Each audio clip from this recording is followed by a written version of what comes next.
கோபப்படுவோம் என்று தெரிந்து கொண்டு விட்டால் அதைத்தான் சொல்வார்கள். சரியான நேரம் பார்த்து நம்மை கோபப்படுத்துவார்கள். கோபப்பட்டு விட்டோம் என்றால் வெற்றி பெற்றது யார்? கோபத்தை உண்டாக்க நினைத்தவனா கோபப்படுத்துறோம். கோபத்தை உண்டாக்க நினைத்தவன் சொன்னா வரும் பாருங்க, குறிப்பா பாருங்க, குறிப்பா பாருங்க, ஏதோ ஒன்று நடக்கும். இடம் கொடுக்கக்கூடாது.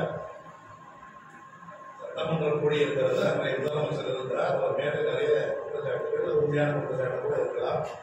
எங்கெங்கெல்லாம் எவ்வளவு எல்லாம் கையூட்டு வாங்கினார் என்பதை ஆதாரத்தோடு காட்டிக்கொண்டு அவர் பேசிக்கொண்டே இருக்கிறார். உடனே எங்களுக்கு கோபம் வந்த உடனே ஆளை விட்டு இந்த ஆதாரங்களை படிப்பார் அல்லது ஏதோ ஒரு கிடைப்பு செய்வார். இந்த படித்த பேரும் பேசிக்கொண்டே இருக்கிறார். பேசிக்கொண்டே இருந்தோம். திடீர்னு வாங்கி போட்டு அந்த முதலமைச்சர் ஓடி வந்து அவருடைய முகத்தை நிறைந்திருக்கிறார். நீ என்னை கோபப்படுத்த முடியாது.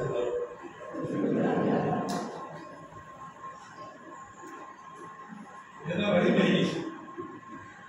கோபம் என்று வந்து விட்டால் அதுதான் சொன்னார், உங்க தலைவரை சொன்னார், தலைவர் சிவகுமார் சொன்னார். அதெல்லாம் நினைப்பதெல்லாம் நடக்கும்.